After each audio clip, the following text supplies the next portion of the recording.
The international break came and went, and we are still in the exact same position that we were a couple weeks ago. But now, with even a bigger confirmation that there is clearly issues inside of the Real Madrid locker room, and there seems to be a civil war brewing up in those locker rooms. Yesterday, Rayo, no, yesterday it wasn't Rayo, it was Elche. Elche absolutely outplayed us in every aspect of the game. Xabi Alonso showed that he was not capable to adapt to what was going on, and we damn near lost. And it was basically by Jude Bellingham's own balls that he was able to get us out. But it doesn't look like he was trying to play for the team in that game. I'll explain that later on. Let's go ahead and start with the lineup. Rodrigo, he once again gives him the opportunity to come on in, and he does absolutely nothing with it. Nothing, no crosses, no nothing, no going on from the right. Pointless Rodrigo stuff, man. Once again, I think we gotta bench this guy and sell him. It's sad because, as I said before, he gave us a lot, but this is this is really the last straw, man. We have Endrick on the bench. We have Gonzalo Garcia on the bench. For God's sake, you left Vinny on the bench and you chose Rodrigo. He's not working at all. Gonzalo Garcia, there keeps to be no presence in the box. Absolutely, Mbappe doesn't want to be there. Not even Jude Bellingham is able to be in the presence of the inside of the box. So it's a voiding hole where, yes, Trent Alexander was able to put some great crosses into the box, but there was absolutely nobody or barely anybody that was able to get to those crosses. Just Mbappe, who was able to get there sometimes, but half of the times there was nobody that was able to distract the defenders because both either Rodrigo or Mbappe or Vinny, whoever is playing, they go so far on the left. There's nobody on the right but Trent Alexander-Arnold. And if there's a bigger testament of what's going on in the club, man, I mean, the fact that Xabi Alonso left Vinicius Jr. on the bench as well as Valverde, it does raise this question. There was a international break. Rodrigo's also there, so I don't know why if that's the right excuse, right? Rodrigo was also there, and he started playing, so there's clearly something bigger going on in the club. Xabi Alonso seems to be completely losing the dressing room. And I point to the fact that it happened. It started with Jude Bellingham's performance in the Atletico Madrid game, putting him in over players who were playing a lot better, over players who had been in the team for longer, instead of putting a player who had just come back from injury. But then it got even stronger when Xabi Alonso decided to take out Vinicius Jr. and keep Mbappe, who's not playing a bad game at all, right, against Barcelona. But if you were gonna take any of those two, you should have taken out Mbappe. That even widened the gap. And I'll go ahead and talk about the three players that are supposedly in jeopardy and up against Xabi Alonso's appointment. It's Vinicius Jr., Valverde, and Jude Bellingham. Vinny, I don't completely understand. I mean, things happen. He's a passionate player. He held a grudge for that. Think he should move on, right? But seems to be holding a grudge still. Um, Bellingham, I believe that's because he wants him to be a contribute more defensively. Wants to move him kind of back into a box to box role rather than a cam. And Valverde, who I think he is angry because he's having to play a right back position, and when he plays center mid, he's having to cover for players like Mbappe and Vinny who aren't willing to defend and drop back. The rumor has it that they're up against Xavi Alonso. And honestly, with the actions, with the formation that Xabi Alonso came out with the way that Jude Bellingham played throughout the entire game, I'm willing to lean to the fact that that is a true thing. Um, and then in the midfield, I mean, what kind of midfield are you thinking playing both Arda Güler and Xavi and Dani Ceballos, man? Both of these guys are not they don't have they're not that defensive minded center mids. If you're gonna play one of them, you gotta play another defensive minded center mid, something like a Valverde, something like a Camavinga. And I think he really shot himself in the foot going out with this strange formation. Now, I think Arda Güler did not play bad at all. Of course, defensively, he wasn't the strongest, but he was defending with Dani Ceballos. But I mean, he's been your only player, damn near your only player who has stepped forward and been, hey, I am a player that wants to start at Real Madrid, right? He's of course had his mistakes, but he was him and Trent Alexander were the only ones generating any type of problems, any types of danger. And you decided to bench him early on and keeping Jude Bellingham, who I thought did absolutely nothing for 60, 80 minutes, 70 minutes. He did nothing, and you decided to keep him on in the field. Now that's where I see an issue with Xabi Alonso, where you're clearly not counting on your players. You clearly don't have the confidence on the players that you're bringing on yourself. Another player like that is Gonzalo Garcia. That guy played incredible in the Club World Cup. Why are we not giving him more chances? He gets like 5 minutes, if any, uh, when he plays, when we clearly need a player that is able to play that striker role. Endrick, he doesn't even sniff the pitch once again. But you don't send a message by playing the player that doesn't want you and who continues to play poorly defensive wise to prove himself a point. You don't continue subbing out the player that is actually performing to a decent standard.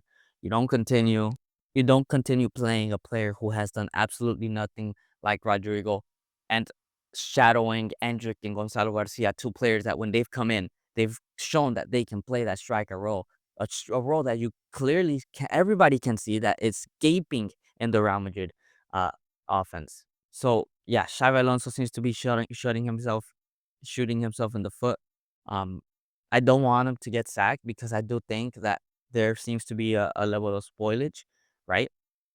But I mean, if he continues making these type of mistakes, these type of dumb um decisions, we're gonna continue losing games or tying games or barely winning games and not playing well. We're gonna continue saying that. And of course, one of the main issues as to why we're conceding so much is the defense.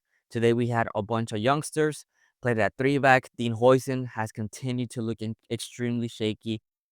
If anything, Asensio was the stronger of the two today. Yeah, Dean Huijsen scored, but other than that, he continued being really just not just super nervous, missing balls, missing tackles, not reading plays.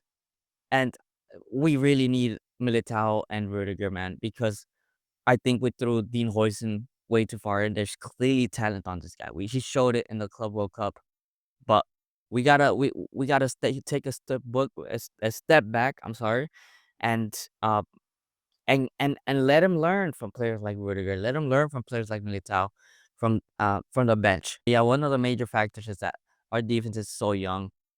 None of these guys went over 22 years old. And I mean, as I said, it shows, especially when you don't have somebody like either Militao or Rudiger. Militao, I believe he was injured. Wow, the difference is abysmal. I mean, those two goals. We continue to get our back blown by What? whatever striker Antonio, who I think it was Antonio Silva, da Silva, whatever. We continue to get beat easily, super easily in the back. And especially when the midfield was inexistent at times. And then moving on to Trent Alexander-Arnold, he showed why he's one of the best crossers of the ball. Defensive wise, he is dreadful. He is so bad. To be fair, he just came back from injury, but my gosh, you cannot overlook how bad defensively he was. I mean, and the team overall, the best way I can describe it is Liverpool. We look exactly like Liverpool. I saw that Newcastle, no, and that Nottingham Forest versus Liverpool game, and I mean, we're both like lack any intensity. It's the weirdest thing. We go into tackles half-heartedly, and they win the ball every single time. It's like when I'm watching a FIFA game, you know? Every single bounce goes to them because our foot is not strong enough. There's no intensity. We kind of jog around the whole pitch, and here it comes, Jude Bellingham, man. He's a player that I've been defending for, gosh, since he's been here. He's been one of our best, if not the best player ever since he got here. But my gosh, right now I am 100% convinced that he is trying to make a point to Xabi Alonso. Don't put me to defend. Don't put me to defend. and I will score you the goals. Because defensive wise, once they crossed like the midfield, the middle of the pitch, you saw him jogging, you saw him staring, you saw him doing absolutely nothing, and it was down to Arda Güler and Dani Ceballos to do anything. And people may say, "Oh, he's a cam. What do you want him to do?" If we remember in the first season that he came here, he was a cam and he was defending and he was tracking back and he was the physical force that was helping that midfield defend even more. And it's super strange that he comes to this. This is not the Jude Bellingham we know, and Xabi Alonso needs to get that Jude Bellingham. I know he wants him to be a box to box, but you know what? He's got to be willing to concede now. I would have loved Jude Bellingham as a box to box, retraining him a bit more because his defensive qualities, and I'm sure he can run the entire pitch, are incredible. But he clearly, you want a player like Jude Bellingham to be in your team always. And you know what? As I said, the first season, I mean, this guy, even though he was a camp, he was dropping back, defending. We want that Bellingham. So Xavi Alonso needs to try and get Jude Bellingham back into the team. Vinny, who else? Even to an extent, Valverde. Those players, if they want to continue having their little misfits that they've been having, that's fine. Jude Bellingham is our most important player, and we need him to be on board with Xabi Alonso's plans. Now, talking about Vinny, I mean, he did nothing once again, and maybe we should have started him. I don't know, but similar to Jude Bellingham, seems to be trying to prove a point where he's not going to be defending. He was fresh off the bench, and I'm not kidding. We've been struggling defensively the whole game. We're like 2-1 down. And Jude Bellingham, I mean, not Jude, actually Jude Bellingham, uh, Vinicius Jr., Mbappe, even Trent at sometimes. All embarrassing performance by everybody. Vinny Jr., you have to press. Like, I understand you may not like Xabi Alonso. I understand that you might have some grudges, but you have to press. You have to give your all. And we're once again seeing a Vinny Jr. who refuses to press. And as I said, this is not only Vinny Jr., this is Jude Bellingham, this is Mbappe. Mbappe, our biggest key players. We need him to be pressing as well. We need him to be defending. We need him to want to defend the badge. Because you're saying, oh, my teammates aren't pressing. Mbappe, with the form he's in, he shouldn't be the player that they're not pressing. I'm not pressing. He should be the player. Oh, I am killing myself trying to show Xabi Alonso, I'm trying to keep your job, but we don't see that. And I'm telling you, there's a huge disconnect, and I'm damn near convinced it is not because they don't believe in the vision. It is not, well, they don't believe in the vision probably, but it is not because they're tired. It's because they want to prove a point to Xavi Alonso. We're not here to defend. We're not here to press. You got to build a system around us. And Jude Bellingham is the only one that I don't have a concern with because I know what he can do. But Vinny Jr., similar to Jude Bellingham, but you've been this way for 2 years now. This is going to be your second year where you refuse to press, you refuse to drop back, you refuse to help.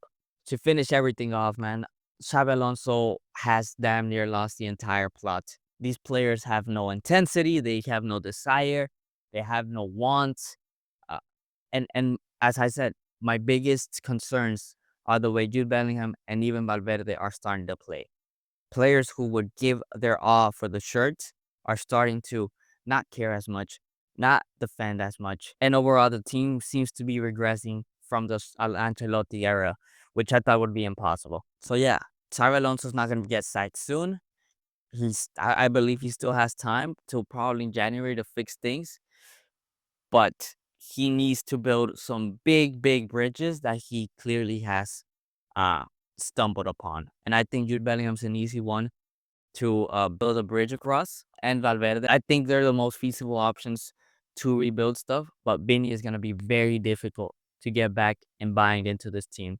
You're gonna have to get Mbappe to buy before Vinny buys in.